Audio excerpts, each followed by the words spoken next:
Hey guys, this is Nicholai coming at with you another video. I wanted to kind of comment on this trend amongst certain engagement farmers within a Protestant paradigm.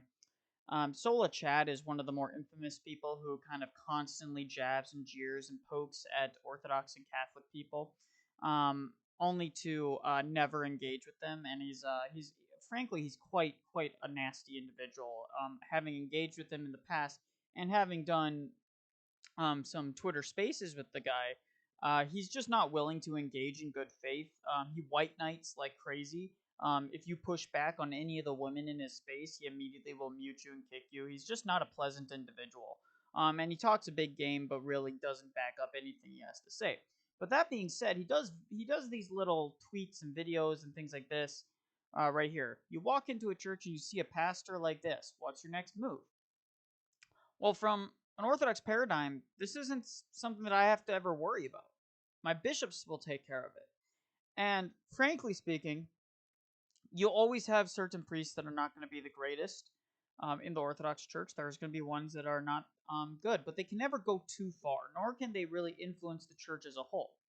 And there's two reasons for that. One, the institution's too big for people like that to hide forever. And two, the liturgy itself isn't a platform for beliefs.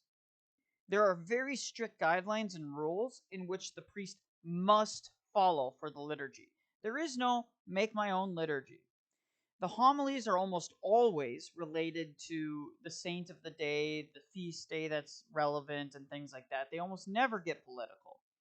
And so I don't have to worry as an Orthodox Christian about some guy like this, some rainbow Skittles priest or pastor infiltrating my church. So even if my priest is the most liberal priest in America, which there's not very many, and even the most liberal priest in America is actually fairly tame compared to even your average Episcopalian or Anglican or anyone else. Let's be real. But even so, even if I do deal with that, at the end of the day, I'm still receiving the Eucharist. I'm still participating in the liturgy. I'm still being deified through the sacraments. What are you getting with this person? A person like this walks into a church, if he walks into an even moderately conservative church, or maybe just a moderate church or a centrist church, broadly speaking, that church is going to be nuked into high orbit. There's not going to be anything left of it within 20 years. These people destroy churches, and then what does everyone have to do? They have to go run off to their various little micro sects and continually devolve into further and further smaller bits and pieces. There's really nothing you can meaningfully do.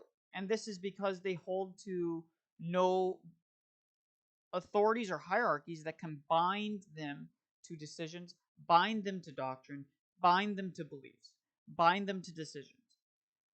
It's a free-for-all. Even if you have Episcopal Church or a Lutheran Church or Anglican Church that claims there's hierarchy, every single one of those institutions believe ultimately in the Reformed concept of right of private judgment.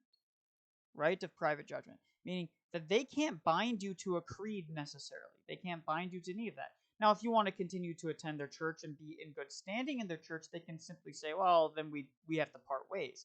But they can't really bind you to that, right? Because there's a dozen other churches that you can just walk over to that are in the same communion as them that will tolerate that stuff. And it doesn't take long for these institutions to be completely subverted and everything else. This is why I highly recommend anybody who is disillusioned with their faith, disillusioned with Protestantism, or disillusioned with the state of those places, come check out a local divine liturgy. We're not going to judge you. We're not going to claim that every single thing you believe is wrong.